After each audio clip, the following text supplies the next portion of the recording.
Hello. It is John Pollock, Oh, jeez. the man who single-handedly saved this show this week, joined by Wai Ting, who tried to sabotage this broadcast tonight, but I would not let it happen.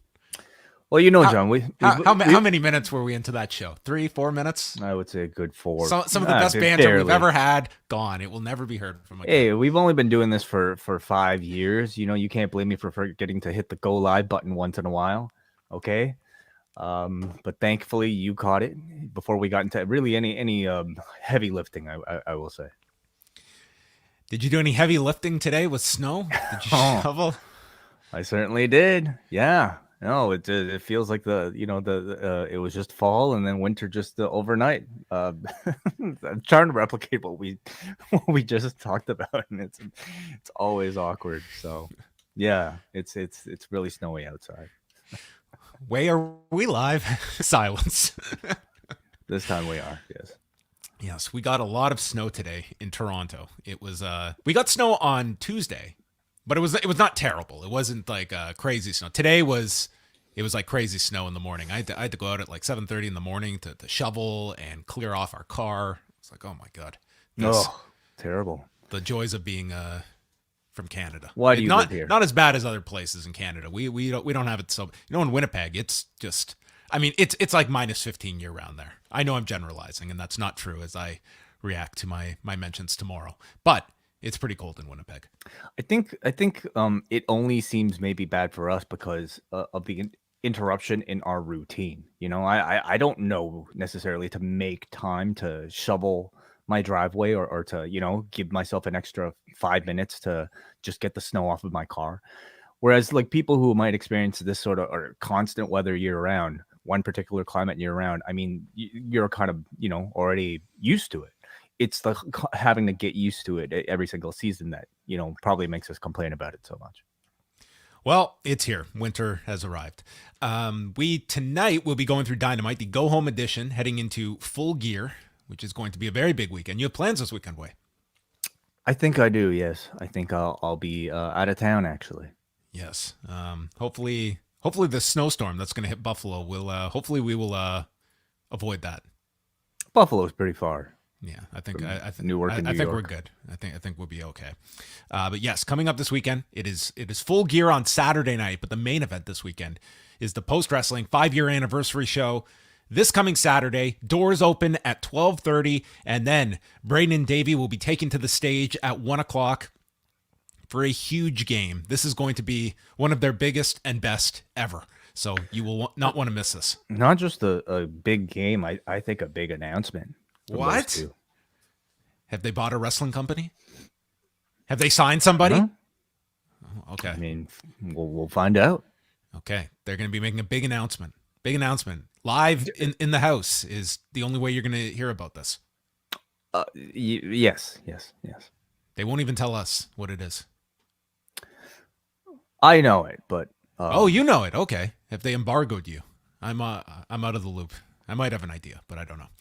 So that's coming up on Saturday, and then Wai and I will be following them with a live Q&A. So if you're in attendance, come with your questions, and we are going to be answering all of them. This coming Saturday, VIP tickets also available, which allows you the special VIP meet and greet treatment. Right after the show, you'll get to leave with a t-shirt that says, hey, I met John and Wai, and this is the lousy t-shirt I got. I mean, it's a much nicer t-shirt than that, but it's well worth coming just for the t-shirt alone. We'll have merch on sale, live band in the house. This is going to be a lot of fun. A lot of people that are going to be descending upon Newark from the post-wrestling universe. So we hope to see many of you there on Saturday. And I want to thank all the people that have sent in their voice messages over the last month. I am going to be posting all of them later this week all together because I don't have enough spots, and I am sure people are maybe wearing thin of all of these spots that I've filled into the shows. You never need an excuse to put positive feedback for us, John. You should include them into every single show from this point forward. I feel a little bit vain putting all of these in. It's but nonetheless, it's my cap is at that's at, and I'm putting like 3 in a show. But I do truly appreciate. I've listened to all of them, and we'll post all of them up on the free feed before the end of the week. So you can hear all of them. So if you submitted one and didn't hear it on the show, it will be used and heard by everyone. And we'll put the whole unedited messages on there because I did have to cut down many messages for time. So that's and this is also, of course, for the audio feed. Those of you watching, I suppose you're not necessarily going to get those, but subscribe to us on Apple Podcasts, Google, Stitcher. That is predominantly where most of our audience still is. And maybe this is going to be like a big lucha event. Maybe we're going to have a big walk up. If so, postwrestling.com/live for last minute tickets. VIP tickets are pretty much just about gone, if not already gone. But general admission tickets still available, and that gives you the Braden and Davey experience. Q&A with us will be up there for about 90 minutes, and you get to mingle, hang out with a lot of listeners. And then you can head over to Full Gear and say, man, the day started awesome with John and Wai. Let's see if AEW can top it. I mean, we're going to be setting the bar high on Saturday afternoon. I hope that we can live up to it. Will there be a post 5-year anniversary press conference? Maybe there will be. Maybe Brandon Thurston is going to come in with some cupcakes and then start fielding questions. Okay. All right. Well, I'll be sure to. That's the Q&A portion. That'll be our press conference. Maybe I'll bring some muffins. Okay. Mindy's. Sure. We should have got Magnolia. Go to Magnolia.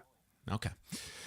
So there you have it, everybody. That was our final promo for the 5th anniversary show coming up this Saturday. Also, want to make note that the stars aligned on Tuesday night. The 5 brightest in the universe all came together for the review of Black Panther 2, Wakanda Forever. Wai, you went to go see this film over the weekend, and look at this all-star panel. W.H. Park, Rich Fan, Nate Milton, and Scrump, all joined by Wai Ting, as they all shared their thoughts. I mean, I would listen to you 5 talk about anything, much less a movie that I've not seen yet, but I did start listening to a bit of the review. So I've already been I've gotten my own sneak peek at the movie. You've been a little bit spoiled. Okay, well, that's all right, John. Yeah, I had so much fun just talking about this movie with all 4 of these gentlemen, and all of them very knowledgeable. And I think all of us with our own sort of like little connection to, the MCU, and in particular this particular movie, Black Panther: Wakanda Forever. We actually put up sneak preview segments, pretty much like the first 15 minutes, 10 to 15 minutes out on our free feeds, both on the podcast as well as our YouTube feed. So if you want to go check that out, you can go ahead. I will also say, if you're an Apple Podcast subscriber and if you want a free trial of the Post Wrestling Cafe, you can simply go to library and then click on shows and then click on Post Wrestling, and then you can join the try free. I believe it says there's a try free option, so you can sign up and experience us 7 days for free. Wow. Well, there you go. What a great offer right there. Did you know? Well, maybe you know. Did you notice Kamaru Usman's in the movie? Oh yeah. Oh, okay. Did it come up? It did not come up in our discussion, but I noticed him in the movie. Yeah. I won't ask any more questions because they showed the clip on the UFC pay-per-view on the weekend. Oh, okay. Yes. They got an exclusive clip to show, and it doesn't seem like a giant role, but that's pretty impressive that he was in it. He had a speaking line or two. Yeah. Very good for him. It was pretty cool for him. Yeah. That's cool. All right. So check that out. If you're a Post Wrestling Cafe member, you can jump on board. $6 to get you in the door for the cafe. And Rewind-A will be coming back next week with NWA TNA from December of 2002. I was looking at the lineup today. Oh boy. NWA TNA never disappoints, especially in 2002. We're going to have everything from a chairs and chains match to the dichotomy of AJ Styles versus Amazing Red in 2002. So covering the gamut. Kurt Hennig challenging Jeff Jarrett for the NWA title. I mean, Jeff Jarrett, the eternal glue of professional wrestling eras. From one pay-per-view to another. We really should just, rename the show and just dedicate it all to Jeff Jarrett's career. I mean, that is kind of the history of professional wrestling is kind of built around Jeff Jarrett, it seems. So, yes, all of that coming out. Patrons also, Friday night, I'm looking forward to this. Kate from Montreal and Nate Milton coming together. They will be sitting in these seats, not these literal seats, but you get the drift, for Rewind to SmackDown to chat about Friday night show from SmackDown in Hartford, and then Rampage, a very interesting episode of Rampage that is coming up featuring the AEW in-ring debut of Jun Akiyama the night before Full Gear, where they will be at the Prudential Center. And then Saturday night, I don't know when, I don't know how, but we will have a Full Gear post-show. I was doing the math in my head way. Mm-hmm. It's going to be a very late night on Saturday. That is my prediction, and I think we have a decently early morning on Sunday. So, oh yeah, I'm ready. I'm prepared, John. You know, between the Q&A in the morning, or I should say 1 o'clock, but we'll have to start doing some prep in the morning until the press conference, and then the review afterwards. I mean, I'm going to be up for quite a while, I'm sure. Well, we both will be. So it's going to be quite the weekend. That is for sure. So look out for that. The Full Gear post show. I'm not going to give a time. It'll be late on Saturday night Sunday morning is realistically what it's going to be. But that will be in your feed Sunday when you wake up. Hopefully, fingers crossed. And we'll probably still try to go live, you know, depending on how our internet connection is. But sometime this is for our UK listeners, okay? This is our gift for you, because it'll probably be breakfast for all of you. Mm-hmm. All right, let's get into some of the news. We'll keep it short because we're going to do a preview of the pay-per-view after we review Dynamite, but a few news and notes to go through. Tony Khan did put out a tweet that they are approaching $1 million gate for the 5th time this year. This would be after Double or Nothing, Forbidden Door, All Out, and Grand Slam. So really since May. This one, they've passed the 900,000 mark, and they are doing what they did for the last one, I believe, where whoever is the one that purchases the ticket that puts them over $1 million gets some signed chair with everybody on the show. So it looks like they are within striking distance of another $1 million gate, which is very impressive to have, you know, the potential of 5 of these in such a short time period, much less the entire year. And I'm kind of curious, Wade, as we finished off this show, are you expecting a show that if we look at the All Out number, which was about I think the estimate is 137,000, if I'm not mistaken. Are you going higher or lower? For 139,000 from WrestleNomics was All Out. Are you going higher and lower this time around? A punkless pay-per-view. I'm going to say lower, John. You know, I think CM Punk truly has that big of an effect on business. I'm just not sensing as much buzz, or at least positive buzz for the company since All Out. And yeah, that's pretty much all my justification. You know, sometimes we have pay-per-views where it's like different things that you can look at. It's to me, it's 2 matches, and really it's the title match and the Elite. I think the Elite could be with anybody. No disrespect to Death Triangle. It's a great match, but it's the Elite appearing and how much that meant. I thought they handled it properly tonight. No, not leaving it ambiguous about whether they're going to be there, whether it'll be a match or not. They made it clear, so you know what you're getting. And I think you had to do that. You could not leave it vague for Saturday. I don't know if you had to, John. I think they already made it pretty obvious, you know, for an audience that I think pays attention. But I don't think it was clear they were having a match. I think like there was allusions to it. I think everyone knew they were showing up, but was it a match? And I thought tonight you could have argued they maybe could have even done this earlier, but you know, it should be the big buzz for the last couple of days is the Elite, which I think will dominate the focus going into Saturday. Agreed. Yeah. Moving on, we have the Raw numbers from Monday. They did 1,648,000 viewers, a 0.44 in the demo, up 3%, which was actually pretty good considering they were against a stronger NFL game. They were going against the Eagles that were playing, that were undefeated going into the game on Monday night. So the fact that they were up against a stronger football game, that was, you know, positive. The rest of the show, it was really some small gains in most of their key demos. 18 to 34 was up 4%. The decline over the 3 hours was 18% in viewership.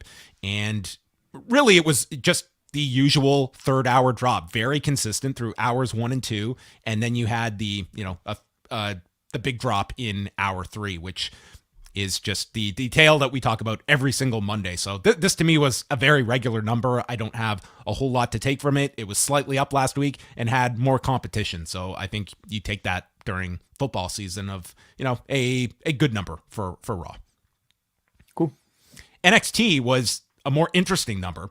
633,000 viewers, which was down 5% from last week. However, they were up 14% in 18 to 49. It was their highest in about a month. It was their highest 18 to 49 since that show that they loaded up going against Dynamite with the main roster. And the big jump was among women in the key demo, which were up 69% from last week. And this was the second highest number of women 18 to 49 in the history of the NXT 2.0 era. This was its highest number since that second week of the rebranding. So this was a pretty loaded up show. You had the last woman standing match where Mandy Rhodes retained against Alba Fire. You kicked things off with Braun Breaker retaining the title against Von Wagner. That, I would say, all things considered, I did not have extremely high expectations for that match. And I thought for a Von Wagner match, it was perfectly acceptable for what it was. And then you also set up the next contender with Apollo Crews, and Shawn Michaels had an announcement to make, which we will also discuss. But yeah, women 18 to 49. I mean, dude, Shawn Michaels has an announcement. They are there. Do you think those things were really the difference makers? I guess it was a combination, but it's not like NXT has not had loaded up shows like this. This was not, a big special. Like, there were some sizable matches, but this was just abnormally high. And this was going against a NBA game, a college basketball game, and Fox News had big viewership with Donald Trump making his announcement that he's running in 2024. So you did have quite a lot going on otherwise, but the NXT rule is undefeated, that it doesn't matter what is happening out there. So I would say, like, it was just an extremely high number of women 18 to 49. Men 18 to 49 were actually down 11%. So no correlation there. And in Canada, it did on Sportsnet 360, 62,000 viewers, which was also its highest viewership in Canada since April. So some good news from NXT overall, even though their viewership in the US was down. Their more important numbers were up this week. So there was something to Tuesday night show. And if you tuned in for that announcement, it was Shawn Michaels coming out. And I want to get the exact wording here of their match that they have announced. Many people will be familiar that it was a match that sounded very familiar to the past. It is an Iron Survivor Challenge matches that will take place at Deadline. There will be a men's and a women's match. So let's get the exact rules here, as written by Andrew Thompson. So the match will be, there's going to be 5 competitors in each match, and they will enter in intervals. Once all 5 talents are in the ring, they'll have 25 minutes to determine who can score the most falls. If one is pinned or submitted, they'll spend time in a penalty box. Remember, penalty box, folks, in a match stipulation. The wrestler with the most falls at the end of the 25 minutes will earn a shot at the NXT Championship or Women's Championship.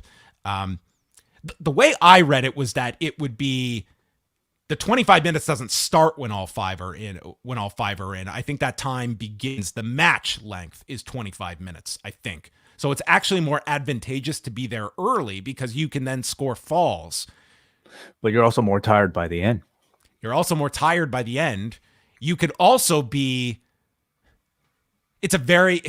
I've seen it work in, like, this is very much like the King of the Mountain match in TNA, where instead of, the concept was you had to pin someone and then you're eligible to climb the ladder and put the title on top, but you've got to pin someone first. And if you get pinned, then you go into the penalty box. So this is, you pin, it's the most pins wins. And once you get pinned, you go into the box. Yes, that is correct. Yeah. It can be a little convoluted as I'm sure like most match types are, but the first time you hear about it, but I'm actually kind of looking forward to it. I like the fact that they're not simply retreading, something that's happened in the past. I don't think it's complicated to the point where it's a turnoff. I think it's, you need a little bit of explaining, and I think you need sort of the first sample to really kind you of need like, to see teach it the audience. because it's the same as King of the Mountain, where that was the most it still is. It's the most confusing match to explain to people, but seeing it in practice, there were enough of those that worked. We'll see here in execution if this is one. One positive they have is, I'm not going to say this NXT crowd is the easiest crowd to work in front of, but it's just about. It's a crowd that they love everything. And that is a great benefit when you have new things that you're trying out. There's no fear of an audience turning on a match from this crowd. Yeah, but that's countered with the disadvantage of, what looks to be, I mean, depending on the people that they pick out to participate in the match, you might be talking about a lot of, inexperienced people. Of course, they're like, you have your JD McDonoughs and whatnot that, are more than, veterans by this point. But I'm also curious to know like who they're trusting to put into this match to test out this brand new concept, because they're trying to sell a new property here is what they're doing with this first instance. And therefore, I'm sure they really want it to be a success. Man, when did Shawn Michaels like turn to Jose Lothario? I mean, Wai, this is how life works when you get older. Like he's not he's getting older. Yeah, I know, man. I know, but you know what? He's like, I like him as a figurehead. He's got all the credibility in the world, and has made a name for being the first to do many different match types. So, all right, cool. Yeah, I'm curious to see it. And this is that show that's the same day as Final Battle. It's that really long day with a UFC pay-per-view in there too. Okay, yeah, we're kind of used to that by this point. Progress Wrestling. They announced earlier this week that they would be going to Dubai in December. And this was met with a lot of backlash because of some of the not so progressive laws within the country. And there's a good rule to have out there. When your initial announcement is then followed up by a 1,000-word explanation as to why you're doing it, that's probably a bad sign. That's my overall rule. Right. I mean, let me read. I haven't first. read it, so let me read a bit.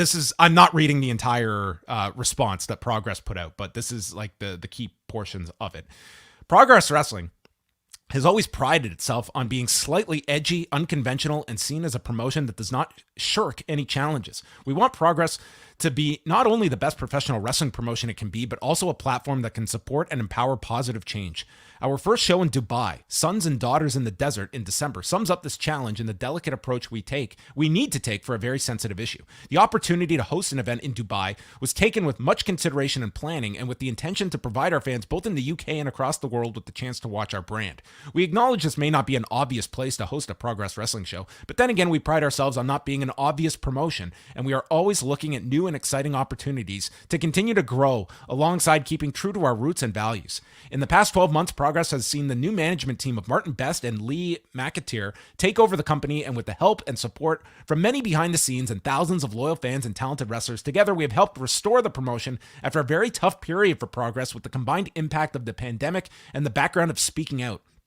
The opportunity arose for us to have a show in Dubai fully funded by ourselves, not by any government or council, in which we can showcase our women's division on a global stage. Not only that, but we can build upon Mo's efforts by not only having the first ever women's world championship match in the area, but having the show hosted by a woman. Will Cooling at Pro Wrestling Torch has also written about this, and has also written about the group they are partnering with, WrestleFest DXB, which is run by an individual who has presented cards in the past that he noted with female wrestlers and LGBTQ plus performers.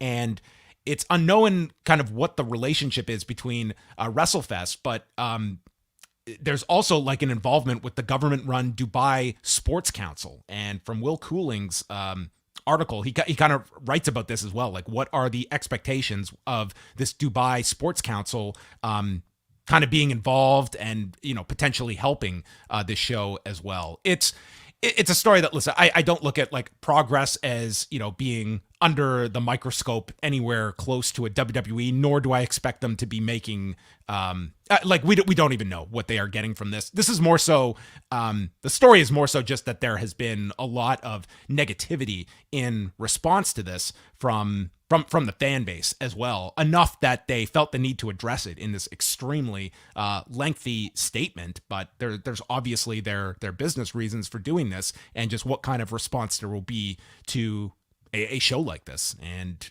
Progress Day have certainly battled a lot of bad press over a number of years now as we're talking about it. And this is kind of the first time with the new ownership, I would say, like, it's gotten a lot of attention on something.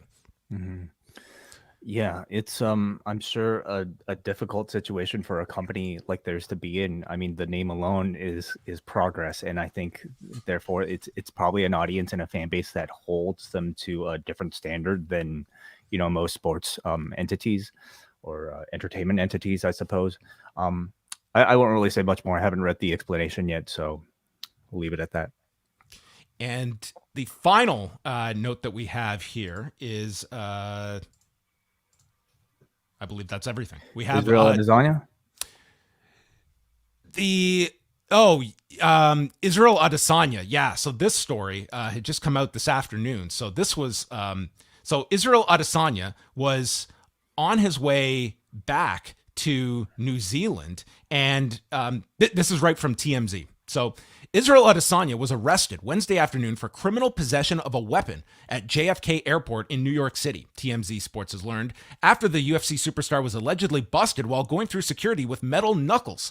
The arrest was made by the Port Authority Police Department near the TSA screening area near the American Airlines terminal around 1:57 p.m. Brass knuckles are illegal in the state of New York. It's also illegal to carry them on your person or in your carry-on bag. So make note of this way when we're traveling this weekend.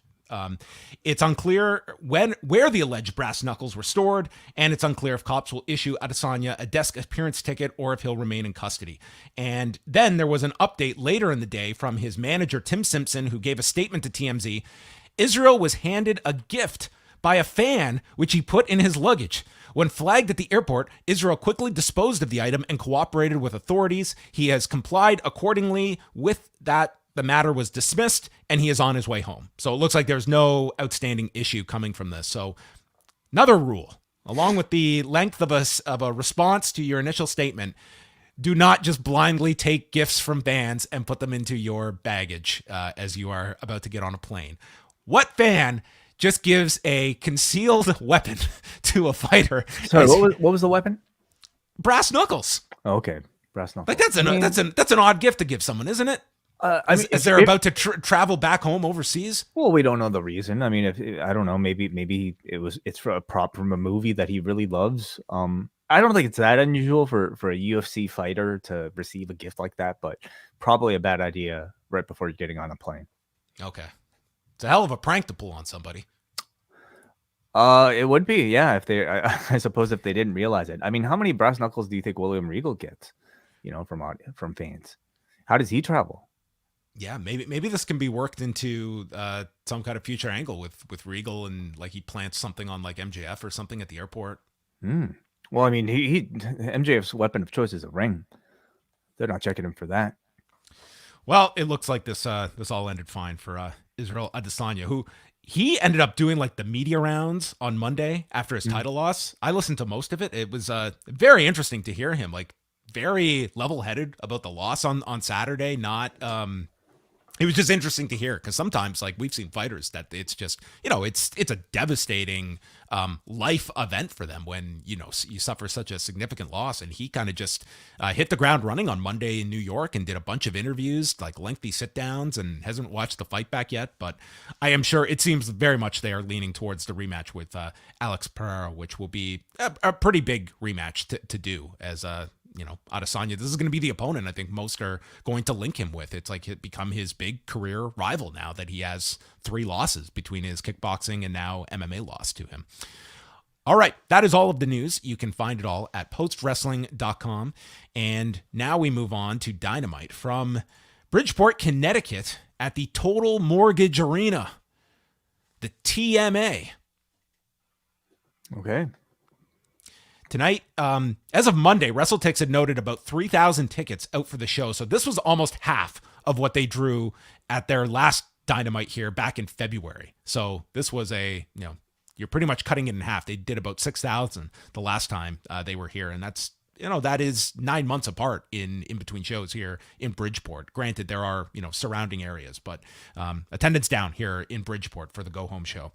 And it's Excalibur, Taz, and Shivani with Ian Riccaboni out for the first match, which is Chris Jericho and Sammy Guevara against Bryan Danielson and Claudio Castagnoli. It starts with a brawl on the floor, and Guevara goes back to the eye of Danielson that they are playing up very significantly from Bryan Danielson's previous torn retina years ago, and now the attack from their match last week. And they take over with Danielson. They do the Spanish God pose, and then Jericho grabs the bat, and he goes to use it on Danielson as they go to picture-in-picture on Danielson for a while. And then we have Castagnoli in the ring, landing spinning uppercut onto Jericho, kicks him off, preventing the walls, and then it's Guevara in with the super kick, stopping the swing. Danielson then posts Guevara, and the missile dropkick breaks up the walls. Danielson's chest is all red here, and then Guevara ducks a head kick, goes for Danielson's eye, and then the GTH gets blocked. He's put into the label lock, gets to the rope, and then from there, we see a lion salt by Jericho. Claudio's in, and then a huge pop-up uppercut to Sammy Guevara. Danielson with the suicide dive, and as Jericho is clutching onto the bat, Castagnoli gives him the big swing as Jericho is holding the bat for the entire duration of the swing, goes for the sharpshooter and takes the bat away from Jericho, applies the sharpshooter, and submits Chris Jericho in 17 minutes and 58 seconds. The second time now that Claudio has beat Chris Jericho on television. So going very hard here with Castagnoli eventually building to this ROH title match with Jericho, which I have to imagine is your main event for Final Battle, and probably not the person you were assuming would take the loss in this match. No, but I mean, certainly productive, and maybe the textbook thing that somebody would do, en route to try to build a rematch with the challenger. I thought it was a very good opener. Very active paces as is usual with AEW, and in particular, any pairing of the Blackpool Combat Club, that sort of relentless, I'm not gonna take any sort of breaks and just kind of, beat you up. Good interactions between Sammy and Bryan as well here. So, I'm not that excited, I have to say, for, this four-way happening. But I do get the sense ultimately it's more of sort of like a bridge towards Final Battle than anything else. Yeah, I think it's going to be a pretty great match on the weekend. It's not one of the featured matches on the show, but I could see this delivering in a big way. I thought it was a really nice tag and a lot of focus on Castagnoli. So I thought that this was, I guess I'm kind of tired of a lot of these match layouts where it's so much is about protecting the guy that's losing, that here they had the conviction to just, we're building up Claudio, Jericho's going to lose, there's a purpose for it, and there's not going to be any shenanigans to it. He's just going to get a solid win over a very established guy in Chris Jericho. So I thought this was very effective for building up Castagnoli now with these wins over Jericho. We go to a black and white homemade film by one Darby Allin, where there is a concert and someone in a body bag that is crowd surfing, and it ends up in a car. It unzips, and there is Darby, and who's behind the wheel? But it's Sting, who says, "Full gear, it's showtime." And that's our go home promo from Sting. 4 words. Just another weekend in Darby Allin's life, and chaperoned by Sting. So that was kind of cool. There was also like a guitar that was broken. So typical sort of like, I don't know, art school type of feelings, from Darby Allin here. It looked really cool. I think he's got some of the best videos. And then we heard from Lethal, Dutt, Singh, and Jeff Jarrett. Jarrett mentioning that they had their first meeting 24 years ago. I thought they would have met in like Memphis in like the mid 80s, but maybe I don't know. They never crossed paths. Yeah. When was 24 years ago? That was 98. Yeah, 98. They were in different companies. When did Jarrett have his first stint in WCW? Not till he was there in 96, but he was gone by 97. And that was the Oh, year Sting wasn't wrestling. Could it have been 97 then? Is that what he means? Are we rounding here? Could it have been 99? I know they met in like Memphis in like the 80s. So that would have been like their first meeting. Anyway, this was our promo. He just kind of yelled and then he went after a PA guy off camera. So there wasn't much to this. He says it won't be showtime. It'll be the last time. Was where he went. Yeah. Okay.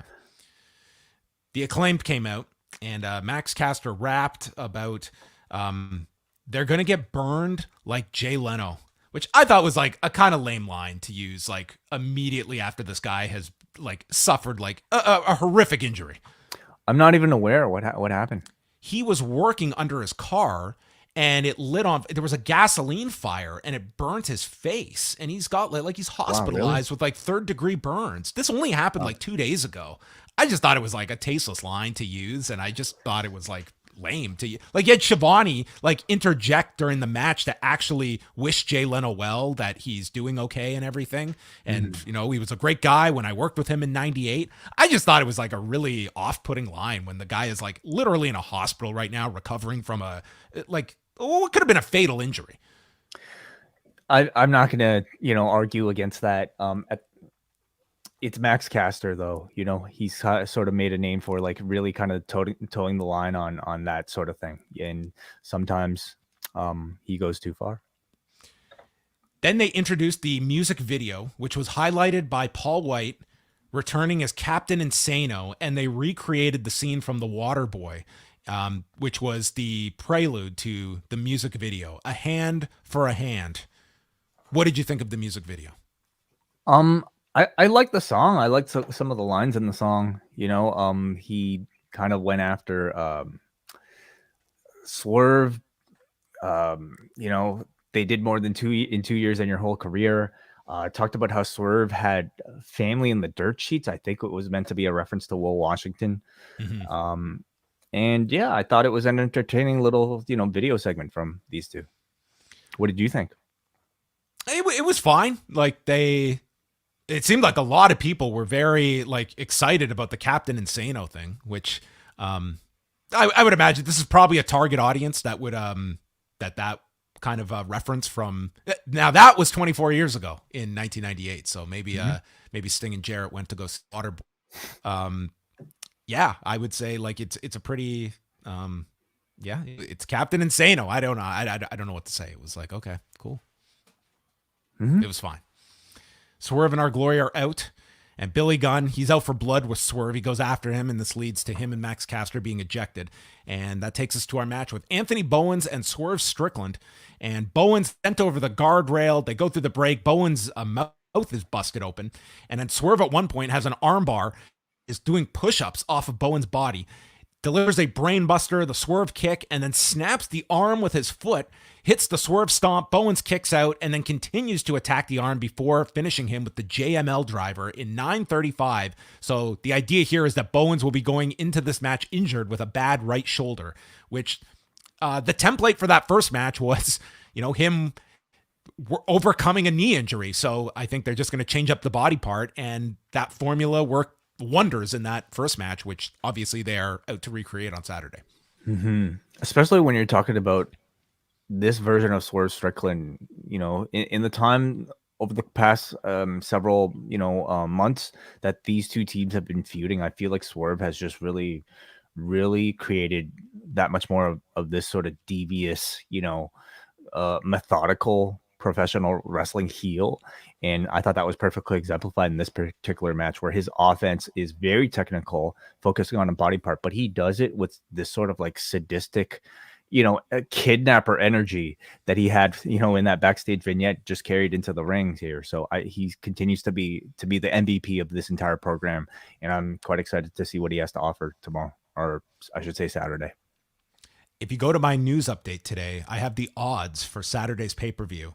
Do you know that the Acclaimed are the biggest favorites on this entire show? They are something like a minus 2,000 favorite to retain their titles on Saturday. Wow, really? Yes. I'll take those odds. Yeah, I don't think that's a sure thing at all. You know what? They're tied. Them and Jade Cargill are minus 2,000 favorites, so they are the biggest favorites. Which what? Explain that to me. Like, how come? they believe that they're going to win the match. Yeah, I mean, I see it just as much reason to give Swerve. You've got to bet $2,000 to win $100. Like, I see as much reason to give Swerve and Keith Lee that the win, coming off of this. I don't know. Like, it wouldn't be one that stood out to me that much. All right. We can go over the odds later if you so desire. Shivani brings out Samoa Joe, and Joe said he refuses to be a victim, and he took action when someone said that they were going to go after something of his, in reference to Wardlow saying he was going to win all the titles in the company. Wardlow ran his mouth each week, and Joe is the most dangerous man in the room, so Wardlow paid the price. I won't wait around to be a victim. Like most of these people in the building who it was like at that moment in the promo, like, oh, okay, we're supposed to boo you. And he's not going to wait for someone to save them. I saved myself. So Powerhouse Hobbs comes out, challenges Joe to a fight. Wardlow comes out next, and then the whole locker room empties to separate the three, and the big spot is Wardlow hitting a Tope Con Hero, and we're going to have a three-way at the pay-per-view with the TNT title being the title that is defended. Yeah, I think for something that was a breakup of a team, this feels kind of cold to me. I don't know if they really spent that much effort in establishing the hatred between Joe and Wardlow beyond Wardlow, stepping into frame and that key line last week about wanting to win all the championships. I guess I just don't really buy the hatred between the two, and it just seems more like they rushed this turn just as a way to get Samoa Joe a singles match on this show. But I'm sure the match will be interesting. Then we had this very interesting promo from Britt Baker. She is on camera by herself in the backstage area and says that Saraya stared in her eyes 4 times, telling her she wasn't a star and had only been on TV for 3 years. But Baker says in those years, I've gone from nervous to confident and a tenacious face of this division. I became a leader, and a leader is where you take all the blame when everyone else receives the credit. I wasn't handed anything that you weren't. I was given an opportunity, I ran with it, and I became undeniable. No, I didn't wrestle at Madison Square Garden, but I did wrestle at Daly's Place in Jacksonville for over a year. When the fans couldn't come to them, we kept the fire burning, and that's an era that you'll never know. I respect you fighting addiction, Saraya, coming back from a neck injury, and you paved the way, but this business owes you nothing. It's moved, and you will not belittle me or my accomplishments. All the blood, sweat, and tears because you're stuck in the past. I'm the heart, soul, and pulse of AEW. Saraya thinks she's above that. Well, she can get the hell out because this is my house. Now, on its own, I thought this was a phenomenal promo. What the desired reaction is on Saturday, I have no clue because all I could think of after this was like, Saraya better have the promo of her life later in this show. She did not. And this to me just sets it up like here is like the entitled outsider, and Britt is like our home team representative on Saturday, that they are like begging for like this reaction that like it's going to be Baker coming in as the sentimental favorite against Saraya. It's a really odd dynamic when this is Saraya's comeback match. Like this to me was like the easiest comeback story, and this promo, like it was great, don't get me wrong, but I just don't know what you're expecting on Saturday other than like pushing the audience against Saraya when this should be like her big return. I thought it was a great babyface promo, but an absolutely terrible heel promo. Unless they're going ahead with this and they're doing, this sort of double turn heading into the match on Saturday, which would be a terrible idea for somebody coming off of the comeback. This a is neck like, injury. I feel like turning Sean in the lead up to the Hunter return. Like you're not even there. She hasn't even come back yet. Right. Yeah. So I don't think that's the intended direction. And I think what's happening here is just, again, a lot of talents getting a lot of free reign to script their promos. And it feels like maybe it's just Britt Baker coming off of Saraya's promo from last week, finding the weak points and the fallacies in Saraya's lines and pinpointing them into what she felt to be a natural response. Unfortunately, it's completely counterproductive to the program that they're trying to build. Saraya, I thought, to a lot of people, I think had a very good promo last week. She certainly got into, a lot of real reasons why, this was such an important moment for her. But I think there were missteps in her promo where she, the key lines with being, you've only been here for 3 years, you haven't done anything in this business. Well, that can very easily be misconstrued as somebody saying you've only been in AEW, not the WWE, and therefore you aren't a star. And Britt in this one just really kind of like honed in on that and just kind of, blew that up. And it resulted in this great rallying cry for people that are fans of AEW cheering for the hometown player in Britt Baker, the person who came up under their watch, citing Daly's place, which has sort of become, the mecca of AEW. It seemed like a pretty easy counter response from Britt Baker in order to heat up the program. But unfortunately, the heat was directed in the wrong direction. And it was very detrimental, I felt, to the program overall. Yeah, I think that this match is going to be like one of the most focused upon on the entire card, because I don't think people know what to expect in this match. And you've now just added the crowd dynamic as one of the questions on top of it. Like, it's not even a guarantee that you're going to have like a strict babyface heel dynamic here, because this, to me, really muddied things going into Saturday.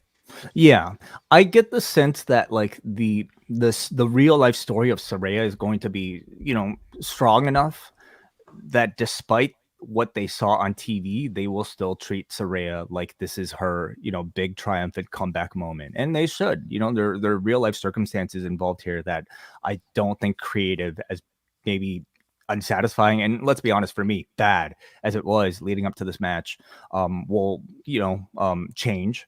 But I will say this promo tonight certainly didn't help things whatsoever. This was a fantastic promo for a different phase of her career. Not tonight. Death Triangle against AR Fox and Top Flight for the Trios Championship. The return of Darius Martin after a really terrible car wreck back in April, I believe it was. And that was after he had been out for 13 months with his knee injury. So, I mean, he has had nothing but bad luck these last 2 years. But here he is, and looked fine in the match. Like this was a really enjoyable trios match. AR Fox got to shine quite a bit in this. We see him in with Pac and kicks off the post from the apron into a moonsault on the floor, follows that with a senton atomico, and then Pac gets flung into the air out of the corner into a cutter by Fox. Darius then kicks off Phoenix for a tornado DDT onto Pac. There's the big springboard high cross by Dante to the floor, and then Fox delivers a springboard into an inverted splash to the floor, and then bounces off the top into a one-man Spanish fly on Phoenix. From there, it's the Fear Factor on Fox, and Phoenix dives to the floor. Pac hits the Black Arrow on Fox and pins him in 11 minutes and 33 seconds. I thought this was a lot of fun, and I thought that AR Fox really looked good in this match. He got a lot of focus, as you typically see when somebody is out there as sort of the non-roster guy that they kind of let shine, and that seemed to be the case here with AR Fox. Absolutely, yeah. I mean, I would love to see this trio continue. I appreciate the fact that I think they gave both AR Fox and Darius this sort of pretty good spotlight on TV in a title. Was this a title match? Was it? Yeah, it was a title match. Oh. I guess you don't necessarily have to have any wins prior to earn a title shot for a trios championship, but that's okay. That's not here or there. But I don't know. I kind of feel like there was missing story here to be told with Darius. On the comeback after 2 terrible injuries that really kind of derailed his career. I thought there was a lot of interesting story potential that they might have missed out on, and I hope they focus on it after the fact, because this was a good reintroduction to him, a good reintroduction to Top Flight. And I also like the fact that I know the Death Triangle are teasing a heel turn with that cheating gimmick, but I'm glad they didn't feel the need to tease it again here, because they were facing a lower level team. All this needed to be was just a good showcase match for them so that they could make the challenge to the Elite later.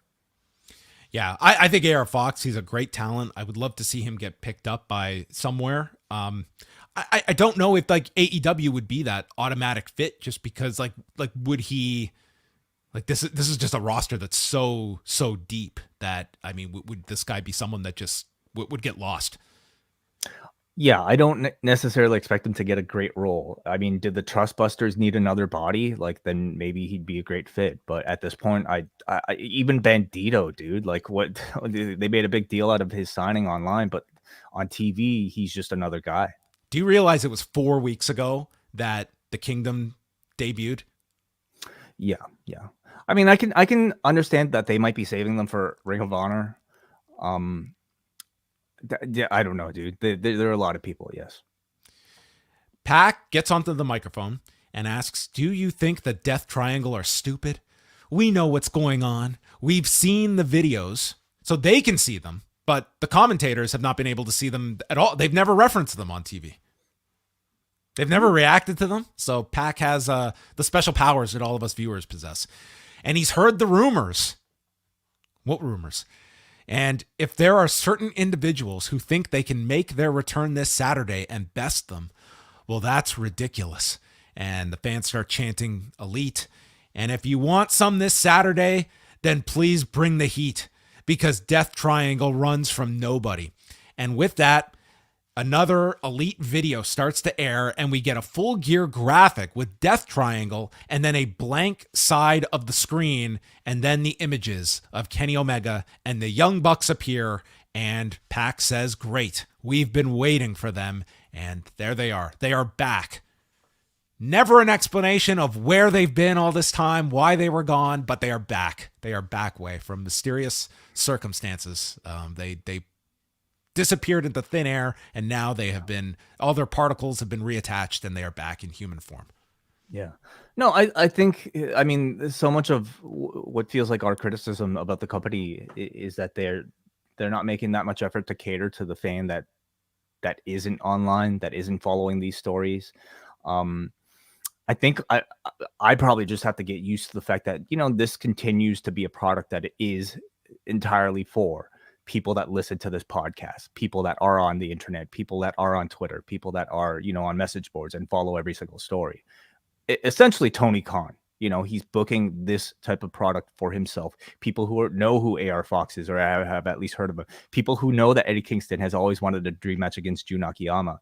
I feel like that is a bit more pronounced, you know, when they're kind of unknowns. With the Elite and CM Punk story, I get the sense that it's big enough that you could have done something like this without that much explanation, and people would realize. I agree. I think just about everyone knows the story. I would argue, though, that makes it even more silly that you won't acknowledge it in any way. You won't say a thing about it. And it will be interesting because Tony Khan is doing a media call on Thursday, and I'm sure this will be brought up by many people, and what his tact will be, because he has to know that this is going to be the major topic going into the weekend and out of the pay-per-view, is the return of these three. And it's like, I'm not saying that you have to give every last detail and your findings of the investigation, but what investigation? You have not even so much as stated there was one. Like, it's nothing. And I think for him to go into this weekend with the no comment philosophy, and I just think it's just like, what do you think of your fan base that, like, they all know the story, but you can't even state the most non-threatening, basic statement to just have would be something satisfying for him to say that would make a difference, though? There was a backstage incident of which we put together an investigation that was run by X, and this was our finding, and they are back on television. Like, something, anything. And you're saying this just for the benefit of the fan that isn't aware of this stuff? I'm saying it just from the standpoint of the company, that I think you have projected this beyond paranoia of showing the least amount of transparency in what has been a major story in the company's history, and you won't even address it or even give credence that it happened. Right.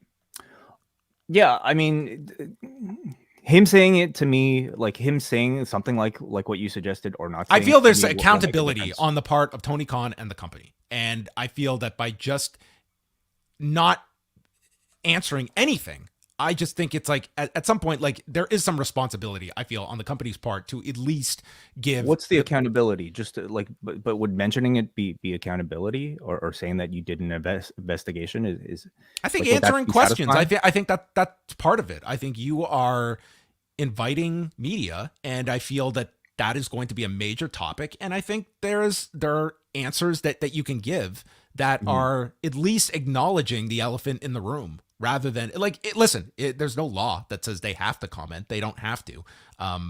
But I just think it's like, it's bizarre to me that they will not even acknowledge like just the basics of this. Like this would just not fly if there was like some incident. Imagine this happened with an NHL team, that they would not acknowledge anything. I don't know. I don't really, follow hockey too much to be able to say. I suppose for me, like the fact that he chooses not to comment is enough of a statement on its own. Like it tells me how sensitive he considers this, and how, I don't know, how perhaps scared he might be of repercussions of simply saying one thing or the other that somebody might misconstrue, that headlines and people reading the headlines might misconstrue. I feel like I already know enough about the situation, whether or not he officially comments on it. So the match is set. I thought this was set up really well, though. I thought, like, make it clear that the match is happening, and I think it is going to be. I feel by Saturday, this is going to feel like the main event to people, even above the title match. Like, I think that is going to be the big focus of the pay-per-view, is their appearance. And where do you put this on the card? Do you put this second last? Yeah, sure. I mean, I forget if they like do buffer matches too often, but yeah, you could say this for second last, and I think still retain enough interest in the main event itself. Sure, yeah, it can honestly go anywhere, probably towards the latter half of the show. Ricky Starks responds to the attack by Lance Archer, and this week on Rampage, he'll be facing Lance Archer, and he wants the match to start backstage. So they're going to be doing the quarterfinal match on Friday, and I don't know what the plan is. I would guess that the semifinal match would happen maybe on the pre-show on Saturday, and then the winner has to wrestle twice on Saturday, because you got to do the final on the pay-per-view. They were pretty ambiguous about it all. I think a lot of people were questioning whether or not the finals will actually take place at the pay-per-view, because I don't think Excalibur mentioned it in his rundown, but that's where they've been advertising it this entire time. So, yeah, maybe we need a bit more clarity on that. Ethan Page against Bandido in the semifinal. Page cuts a promo and then gets booed and calls the people in Bridgeport simple, basic-ass civilians. And he's walking through Bandido to become the number one contender this Saturday and will be the next champion. So, I mean, his promo, he said it's Saturday. Okay, you're right. Yeah. So you're right. Then they have to fit that in somewhere. I mean, you could also do like where Archer and Ricky Starks have some brawl, and there's no finish, and Cage gets a bye. You could do that, or you just have the guy wrestle twice on Saturday. I mean, you could, but logically, like, what is Tony Khan thinking in kayfabe at this point in time? He doesn't know that they're gonna be DQ'd or get a bye or something. I think you do the story of Starks like escaping the match with Archer. He's beaten down, but he prevails, and then he's got to win 2 matches as the underdog on Saturday, and he gets through Cage, and then has to go against Ethan Page later. So he's got to go through Cage and Page. Cage and Page, yeah, cool.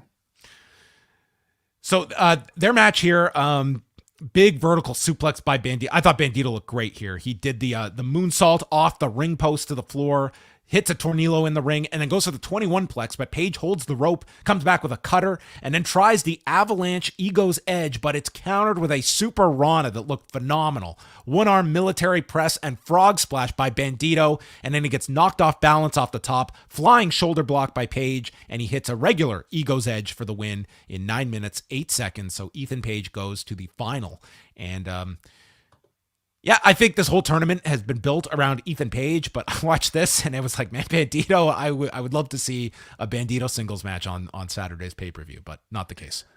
I'm okay without. I'm okay waiting until Wednesday because there are enough matches on this show, and he's a spectacular performer. But beyond, I think, great wrestling for Bandido, I want to see a proper introduction.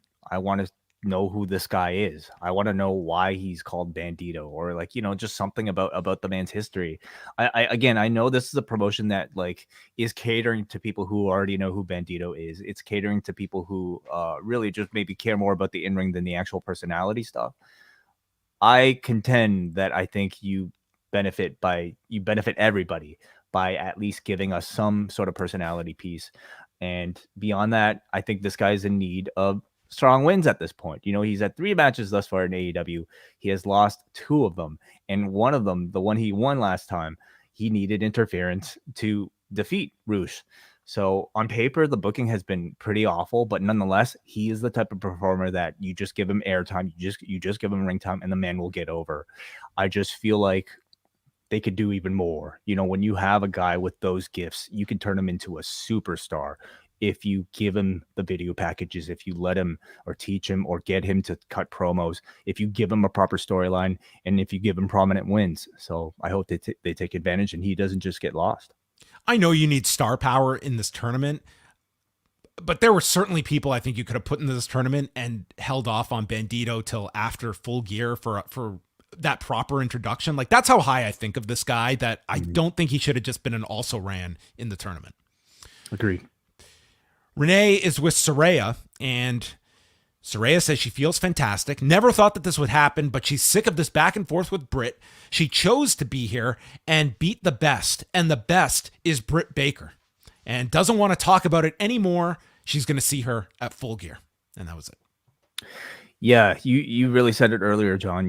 She really needed something strong here to counter the death blow that Britt Baker gave her. This was a 10-8. Yeah. Oh man. And unfortunately, whether it be due to lack of time or what, like she really only had like 15 seconds here. So I don't really blame her too much, but she said nothing of substance to, change my mind about if I was, an AEW fan, who I should be cheering for.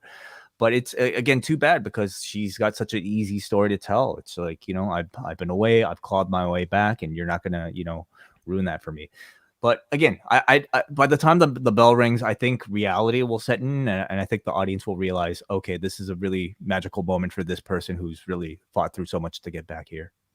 Yeah, the way this should have been structured is that Baker got the big promo last week and could almost characterize Saraya as this big shot who thinks she's all this because she's been to all these arenas. Like, paint her as like this. And then this week, we get the promo from Saraya that we heard last week where he's like, yeah, I've gone to Madison Square Garden and all these big buildings, but I started off in Norwich, England, where I was hit by a car. And cut that promo this week to counteract all of those accusations from last week. I think that would have been a much stronger way to build this up and both get their big promos. But one is a heel promo and one is that great babyface underdog story of Saraya that sends her into the comeback match. Or even Saraya saying, I've been into all those places. I've wrestled in the Tokyo Dome. But the only place that matters is the Prudential Center because this match means more to me than any of those. Like they could have gone to a lot of, I think, better directions for this program. And a lot of it by the end tells me that I don't know if they have much planning, foresight, like, for an overall story. It really feels to me like they've just kind of been going week by week, trying to figure out something rather than having like one strong narrative to guide them through it all. So yeah, I've been quite disappointed in this reintroduction to Saraya. Then we had 30 seconds of Eddie Kingston and Ortiz to preview Friday's tag match with Jun Akiyama and Konosuke Takeshita. Ortiz states, I actually feel nervous because I'm getting in the ring with this legend, Akiyama, and this dynamic up-and-comer in Takeshita. Eddie Kingston rattles off May 1st, 1998, Hiroshi Hase versus Jun Akiyama at the Tokyo Dome, the actual Tokyo Dome, as the match that he chose. I have to fight Jun Akiyama one day, and now he gets his match on Friday. this was like the best 30 seconds you could possibly ask for to set up this match on Friday. It was awesome, and I think we have our pick for the return of Eddie Kingston on the long and winding Royal Road. Sure. Yeah, absolutely. I think we should have a category for the end of year awards for best 10-second promo here. This was a promo for the TikTok generation here. And you kind of have to be good at that if you're on AEW, because in most cases, especially if you're a Rampage wrestler, you're only going to get 10 seconds to tell your story. And he took advantage of these 10 seconds to tell this man's story. It's going to mean a whole lot more, I think, if you know how much Eddie Kingston respects the All Japan Pro Wrestling from the 90s, of course. But if you didn't, I was at least satisfied that, number one, they had made mention of it. Number two, they actually had Akiyama on camera here, at least showing you. Yeah, they had a quick tape interview segment with him and Takeshita on that they actually did cut. Yeah. So it was a very good 10 seconds from Eddie, a very good 30 seconds overall. Yes, it was an awesome 30 seconds. We've got plans on Friday, but man, if we didn't, I would have been going to Rampage for this. This is a hell of a way to book a Rampage for the night before a pay-per-view to reel people in. Toni Storm and Anna Jay, title eliminator. So Anna Jay was replacing the Bunny, who was sick and could not be on the show. Anna Jay's playing with her at the start, and then there's a headlock takeover by Toni Storm, fisherman suplex, and then the hip attack sends Jay off the apron. Jay sends her into the steps and hits a gory bomb to Storm, and then goes for the Queen Slayer. It's blocked, shotgun dropkick, running hip attack, and uses a Texas Cloverleaf to submit her in 7 minutes and 8 seconds. So Toni Storm gets the submission win, and then Jamie Hayter came out, goes face to face with her former roommate, yells about who was late on the rent, who did the dishes, and then there's a shove by Hayter, and she leaves with Baker and Rebel. No real physicality here, but this was our final face-off before the match. Yeah, and I don't think they needed much more by this point. They've told the story. I'm looking forward to the match, and I think the reminder that these two are going to have a match is really all you needed. It's too bad the Bunny couldn't make it. I know she was really looking forward to having this particular showcase, so I hope she gets it whenever she's healthy again. But I thought Anna Jay stepping in here kind of late notice was another look at how she's been progressing. She, to me, is somebody who's still at the level where I would say she's far from being ready for like a prominent singles title challenger role, but I think she's showing constant improvement, and I thought she did decent here. We got the announcement of their first UK show. They just said London in 2023. Okay. That's a big range. So just hold off everything on your calendar for the next year. One of those days we're coming. Also on the show, they announced some new markets as well. February 22nd, they're going to Phoenix. And then March 1st and March 3rd, they'll be doing a live Dynamite. And then 2 days later, a live Rampage at the Cow Palace in San Francisco. So a historic building in the Cow Palace. So, and that's probably going to be the next pay-per-view weekend, which has been rumored to be taking place in the Bay Area. So that's probably, I would guess, Revolution weekend, which you would think they announce on the pay-per-view this weekend. First we had the Rampage lineup. So Friday's got Kingston and Ortiz against Akiyama and Takeshita, Lance Archer and Ricky Starks in the tournament match, Hook versus Lee Moriarty for the FTW title, and Athena against the most consistently booked talent on the roster, Madison Rayne. As opposed to... I feel mad on a roster where we talk about like, where's this person and where does this person disappear? I feel Madison Rayne is on television every single week with a match. Well, I mean, we assume that she's always there because she's got some other role, and maybe they sometimes just need a body. I don't have much. They are not in need of bodies in this company. They have plenty of them. But anyway, that is Friday's show. And then Jon Moxley came out for the final segment with Regal and stated that he is the best pro wrestler on the planet. And he was definitely getting a mixed reaction here from the crowd. He said he talks shit and he backs it up. I've traveled the world to find the toughest challenges. I have defined the AEW World Championship, and I'm sick in the head with my love of fighting. You can't hurt me because I don't care. That's how you summarize Jon Moxley. And he did some research on MJF, and he learned that he's a good singer. He has one win in this ring in the last 6 months, took a summer vacation after doing some Brian Pillman stuff, and then returned with a Halloween mask, and someone handed him a poker chip in the worst ending to a ladder match I've ever seen, and now he has a title match. So sorry if I'm not shaking in my boots. He got a little tongue-tied here, but I thought this was a pretty amusing summary of MJF's year. People see the perfectly curated MJF with his rehearsed speeches. I see a man that's insecure and full of fear that he is worried he won't live up to the hype. MJF isn't challenging me. I'm challenging MJF to prove he has the guts and the balls and why people think he will be the future. That's what he has to prove. So out comes Stokely Hathaway, and then Lee Moriarty rushes the ring, followed by the Firm, and they beat down Moxley. They're holding Regal in the corner when MJF's music plays, and he comes down, he dispatches the Firm, and then MJF drops Ethan Page at the end, and MJF says that he didn't save Moxley because he likes him. He doesn't want to hear any excuses from Moxley's Mark fan club after he beats him on Saturday. He doesn't need a Dynamite ring to win. His goal was to become the best in the world, and he knows that he's in the fight of his life on Saturday, but he's not the same kid who fought Moxley 2 years ago for that belt. You can dump me on my head. I will bleed buckets. You can snap my ligaments and my joints, but I won't stop because I need that title more than I need food, water, and oxygen, which is absolutely false. You need those three things more than a championship belt. That's just a fact. But all the fans cheered.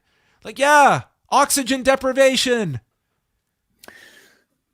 You'd lose the title if you gave up any of these things. You would not be able to defend this title in a healthy manner.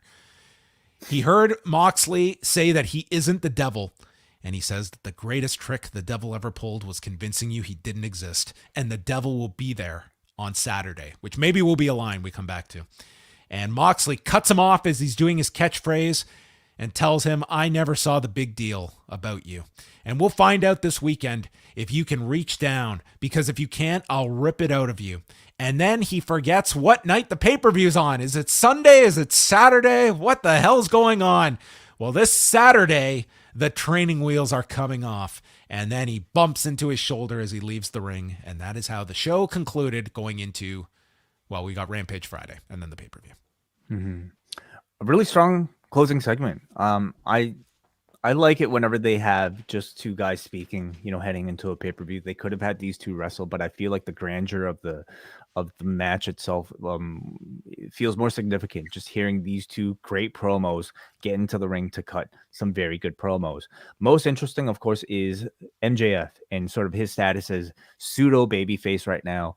I feel like the act is still incredibly thick of him coming out there doing a very babyface sort of comeback against the Firm, including it's amusing to me to watch MJF do all of this, because I think you see in his mind what are the cliche babyface things that a babyface would do in this sort of scenario. And then there are things like, here's the giant that's opposing him. I'm going to kick him in the nuts and I'm going to poke him in the eye, and it's like, ending your promos, in a chant along phrase. And I thought he did it really well. The key moment for me in this entire segment was when he turned to William Regal and he said, "No diamond ring necessary." Ain't that right, Will? So I feel they are, I mean, it's obvious they are heavily teasing some sort of William Regal involvement, as William Regal, of course, is holding the brass knuckles. No diamond ring, but will there be a set of brass knucks to help MJF? We shall wait to see. It's almost like, what if he gives a gift to MJF before he boards the flight to New Jersey? I mean, that would do it as well, wouldn't it? But yeah, it's interesting. It's funny because MJF he's doing media for the show on Saturday, and I think it was the interview with the New York Post, and he actually brought up what he thinks is like the biggest mistake a character can make is when you make that turn from like a heel to a babyface, changing all of your presentation, that all of a sudden you're this good guy and you change everything about the presentation. He's like, that is the biggest mistake you can make. And you certainly saw it in this segment. Like it did feel like he's laying it on a lot, and it's awkward to see him in this role kind of.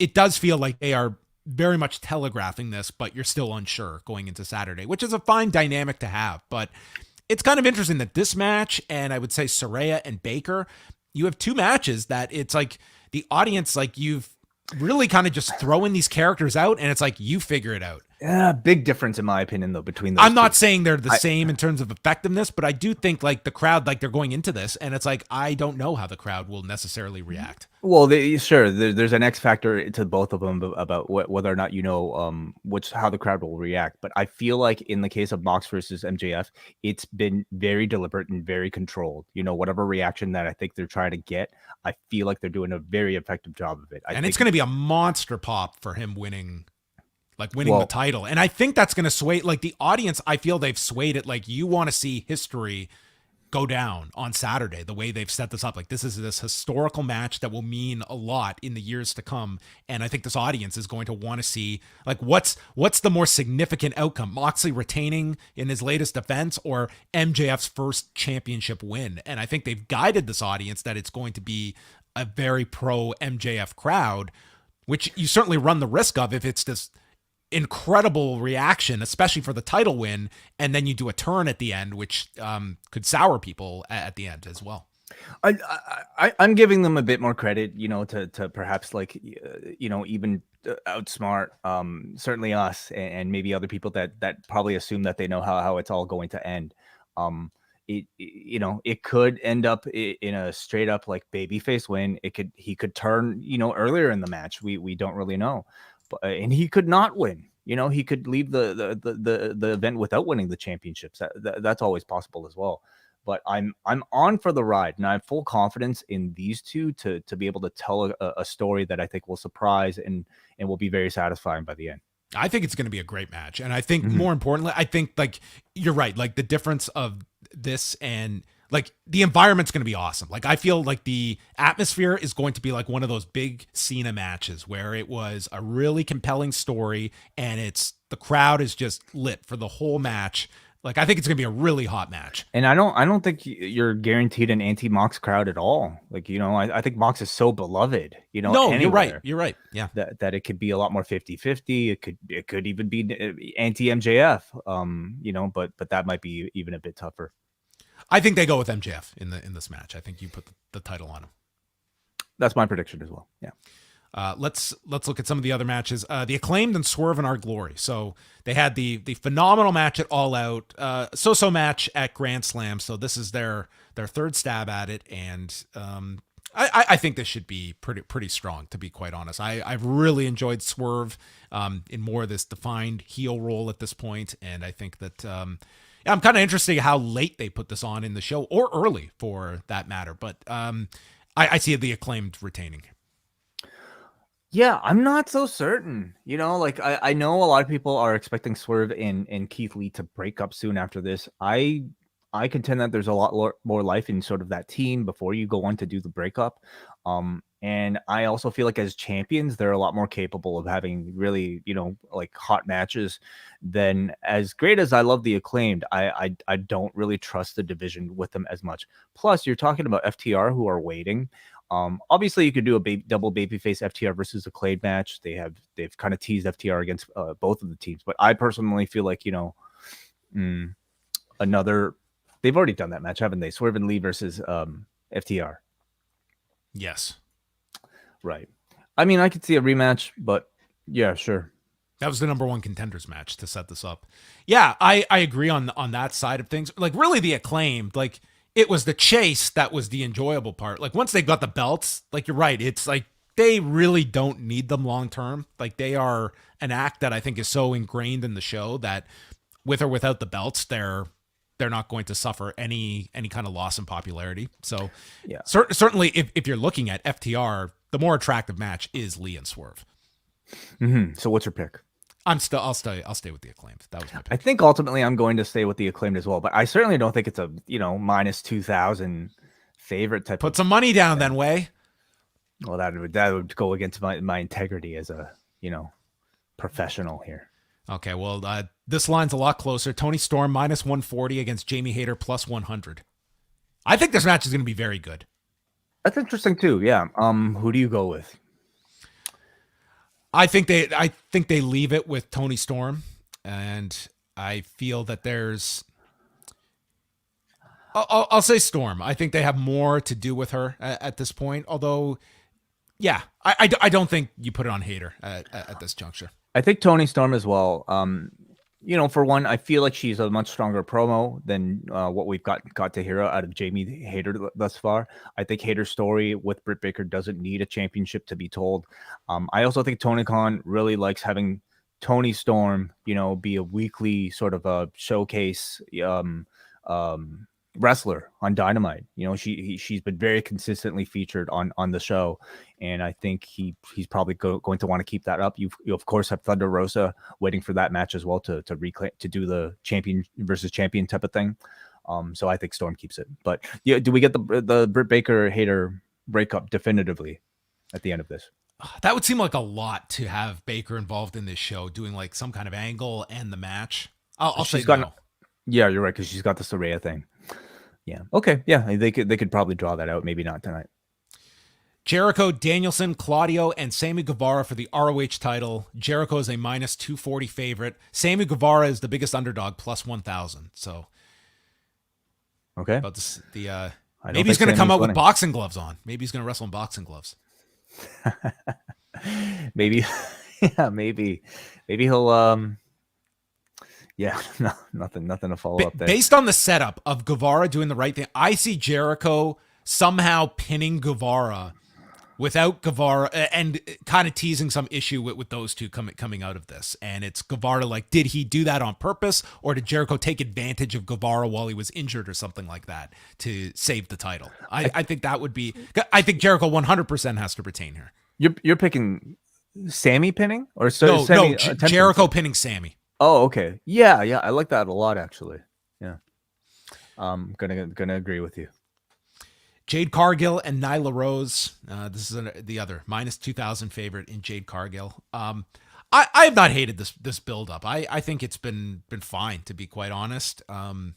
I'm interested to see the kind of match they have because it's an impressive spot at the end to do Jaded on Nyla Rose, and the way they've set this up is like Jade regaining the title she has. So yeah, I just long term, if people are kind of tiring on the Jade formula, I don't think they're necessarily there yet, but part of that is also I don't feel they've really built up that person in waiting that is the big showdown at the end. Like they have not hinted at that. Yeah, agreed. How much time do you think these two will get? Because that'll kind of be a lot of how I feel like I might enjoy it. Like if it's just another kind of Jade showcase match, it'll be. I feel this is going to go. I think just under 10. I think it's going to go a little longer. Yeah, Jade always has a real challenge trying to have a memorable performance in these sort of loaded pay-per-views that have so many veterans on them, right? Nyla Rose, of course, is a veteran herself, so I feel like she stands a good chance here. But to me, the challenge is, will I remember this match by the end of the night? Of the 11 matches, we'll quiz you on the post show afterwards. There's probably going to be more. You're right. We haven't talked about the buy-in. Yeah, they haven't announced officially any matches yet for the buy-in. So I mean, Friday they'll probably there very well could be more matches to come on this. Like if they end up doing that semifinal match on the buy-in, that's minimum one. Jeff Jarrett, Jay Lethal against Sting and Darby Allin. I don't think you tinker with this formula. I think Sting and Darby win, and I don't know if that signals the end of Jeff Jarrett for now. But I think this. I do feel like this will continue the Sting run of quality pay-per-view matches. That you can put this anywhere on the pay-per-view, and it's its own unique thing that this crowd will be into. And it feels like it's been a while since we've got one of these Sting matches. Like I guess they haven't done it since the House of Black match at Grand Slam. So it's been 2 months since you've done a Sting match. Mm-hmm.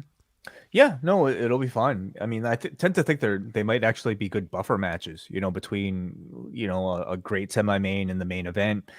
Just kind of Darby jumping all over the place, Sting flying off the balcony somewhere. Maybe a big spot from Jeff Jarrett. Maybe he'll do a big dive. That'll silence the doubters. I'm sure him and Darby will do something crazy together. Okay, maybe that'll justify this entire thing. Luchasaurus and Jack Perry in the steel cage match. Is someone coming off of the cage? Someone coming off the cage. Okay. Maybe. Yeah, maybe. I'm not that excited for this. Like I feel like we've just kind of dealt with this story for so long that by the time they've got to this match, it really doesn't feel like the program is I don't know, that fresh nor that hot anymore. So I hope these two have a really great match, and this really does, I think, have a chance of stealing the show. And hopefully they could end the program on a strong note.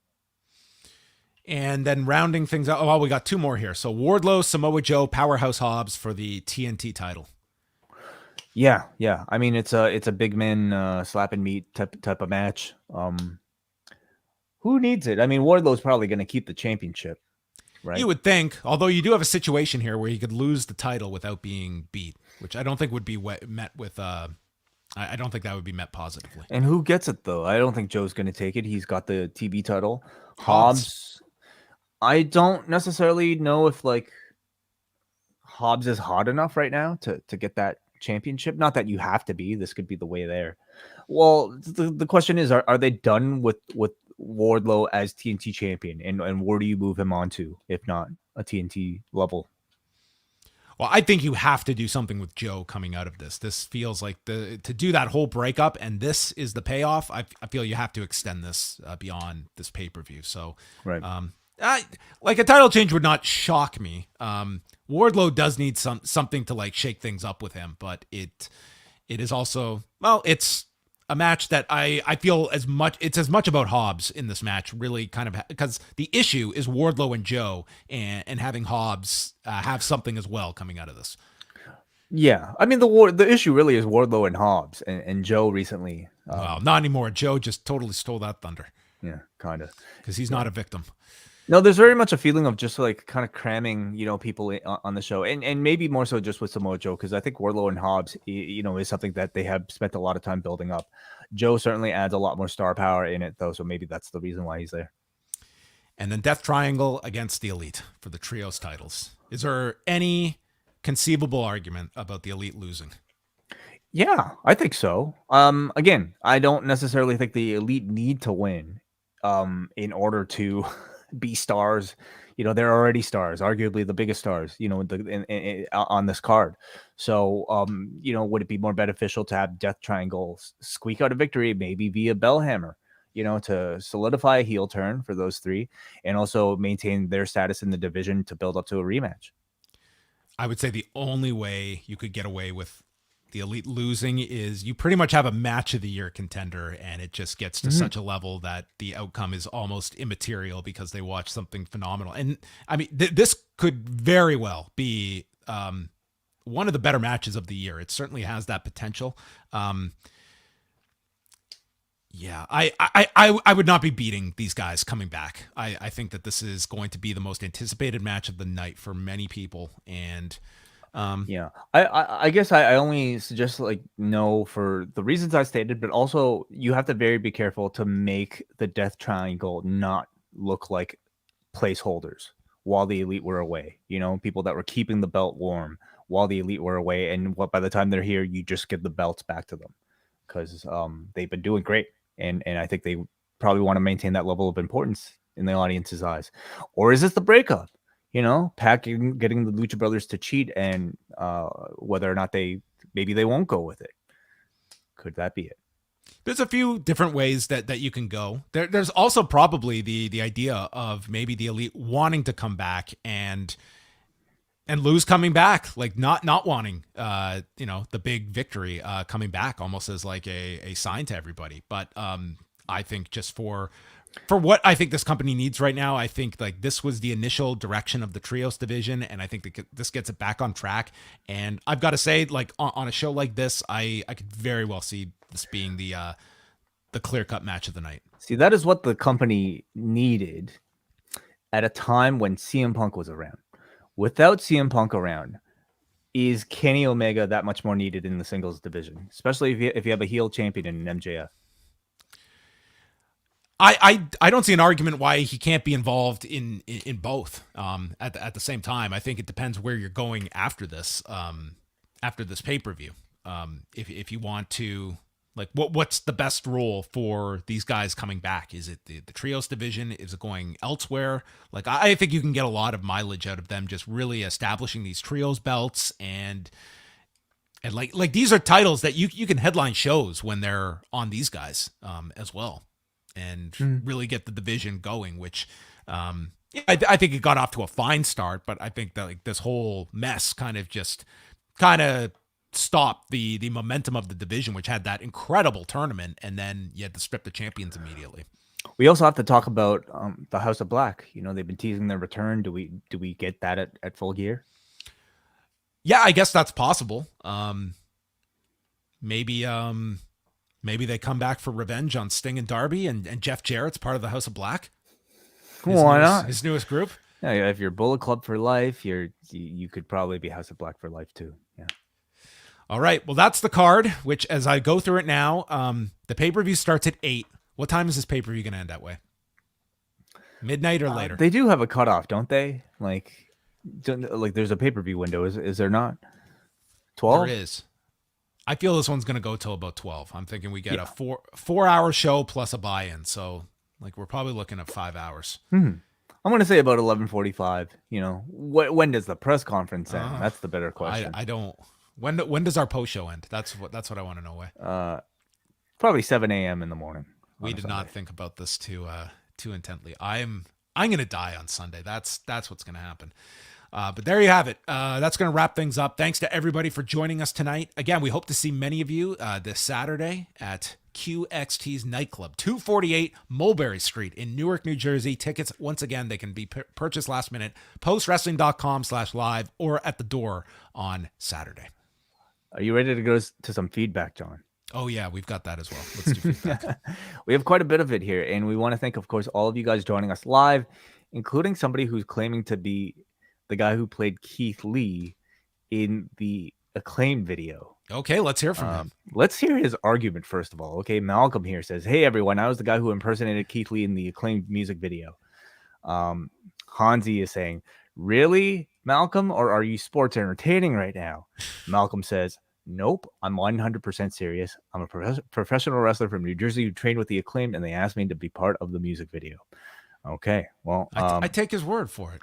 You know, John Cena, the ultimate fact checker here, most times he says, it's him. He's part of the Up Next Facebook group as well. Okay, so you know what? I trust Cena. So, hey, we are joined by the fake Keith Lee. Oh, welcome, fake Keith Lee. Very cool. Awesome.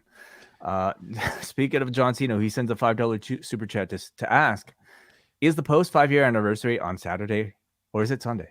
Well, it's Saturday, which means Jon Moxley, if he was invited, would probably show up the next day. Thank you so much, Cino. Dickie Bird sends $5 Australian to say, are the tournament semifinals being held at QXT's Nightclub before Full Gear? Show up and find out. We'll see. Maybe they'll have to find a slot. And maybe Fire Frank will be a replacement for somebody. Could be. Thank you so much, Dickie. Dickie will also be running predictions in the Discord during Full Gear as well. Okay. So those of you guys who aren't choosing to show up in QXT's Nightclub, you can enjoy the festivities through postwrestling.com/Discord on Saturday. Hansi sends a super chat to say MJF took a minor dig at Punk in the post-Dynamite promo. Did he? Okay. What did he say? Let us know, Hansi. Very curious. EVP of Talent Relations sends $2 to get because he wants our takes on Max and Checo. You went over this, but we talked about it on Monday. We did talk about it on Monday, so I would encourage you to go back to kind of listen to that. I didn't see the race, so I didn't have much of a reaction to it, but we did discuss it. Yeah, still seems like very much a war of words. A lot of speculation, a lot of he said, she said. I don't know if we exactly know what Max Verstappen's sort of issue with Checo is. I think it honestly all comes down to the race on Sunday. You know, they're billing this, John. Should we just stay up straight and watch Abu Dhabi at 8 a.m.? Well, we have to fly back at some point, so we don't fly back till noon, dude. The race is in the afternoon. Wait, when is the race? No, it's 8 in the morning. Oh, it is. Okay. Well, we have to get to the airport, I suppose. But yeah, let's just stay up. Yeah, let's just watch the race on Sunday. That's perfect. Yes. But they're billing this, John, as the battle for second, because of course both the constructors and the drivers' championships have already been won. So it's like that's fine. That's compelling. It's as the best that they can do, because Leclerc and Checo are tied for second place with 290 points each, and Verstappen has said that he will help Perez win if need be. So we shall really see if that situation arises. I love it. I love it too. Yeah. Finally, Rob McDonald sends $5 to say, I wish they established MJF as a heel tonight. Now we have the third pay-per-view in a row with a face-face main event, not since Page versus Cole at Revolution. Yeah, it was certainly an interesting play, I'll say, for MJF to go into this pay-per-view playing this pseudo babyface character. I think by the time it's all revealed, it will probably make a lot of sense. I also wonder, what sort of like what sells this show more effectively, if you had a straight heel babyface dynamic accompanied by like the Elite coming up versus this build. Like the number will tell us something. Like if this it's going to be tough for this to beat. I think last year's Full Gear was 155. So I think this is going to be the second show in a row that they don't beat the prior years. 155 would be, if they hit 155, then I would say MJF, Moxley, and the Elite. Those would be your key reasons. Like those are the 5 that are moving this number. Right. Yeah. And obviously the lack of CM Punk, so yeah, we'll see. We'll see. All right. Thanks, everyone, for the super chats. We'll go over to the forum, and Alex Patel writes, not really sure what to make of the ending. Not Mox's best work. Seemed like a sketch show instead of a blood feud. I feel like this would have been better if not as overbooked with the Stokely guys getting involved. It was hot enough with just the two of them and Regal. That's a very fair point of criticism, like when it was strictly Mox and MJF cutting promos on each other. And if they just kind of continue to build on that, the way we've seen with MJF feuds in the past, just kind of picking at Moxley's character and Moxley retorting and doing the same, would this program be hotter than it is now? Very good question. I haven't loved, the firm's involvement thus far either. I will also maybe wait to make judgment until like after the story is over, on Saturday. Does it not feel like a year ago that the last go home segment we had going into All Out was Ace Steel cutting the promo of his life, Jesus. And then CM Punk going into the crowd doing that crazy like sermon in Chicago? Like that was just unbelievable. And that feels like it was a year ago. Like the week when we were celebrating Ace Steel as like this is the highlight of his career. This promo, he was awesome on that show. That was the biggest week, I'm sure, by far, of his entire career. To go from Wednesday being celebrated as just like, oh, where has this guy been his whole life? I can't wait to see more of Ace Steel. To by the Saturday, like fighting, and probably not to be seen in, at least in this company, maybe forever. So really interesting week that he had. That did feel like a long time ago. That'll be the title of his autobiography. A really interesting week by Ace Steel. Muggin says, my gut tells me that Friedman and the firm are still in cahoots. It would break my heart to see the BCC break up before the JAS do. Death Triangle versus Top Flight and AR Fox was the match of the night, and the Elite's return was a seen from a mile away outcome, a solid go-home show. It should have been seen from a mile away. Like that was we don't have to trick people. Like it's like you're selling a show, and this show needs as much of a push as possible. You are down your big star. Like you can't be just, hey, spend your $50 and like maybe you'll get the Elite. Hopefully not. Like sometimes that works. Like there's been times that strategy has worked. I don't think this is the time for that. I think you needed to make it very clear that you have your main event and then you have your Elite. That's your 1-2 punch on this pay-per-view, and you needed to make that very clear. I think in watching wrestling, like it's always a good reminder to realize that the goal of a wrestling promoter is to not necessarily make us guess about an outcome. It's to make us interested in watching the next episode.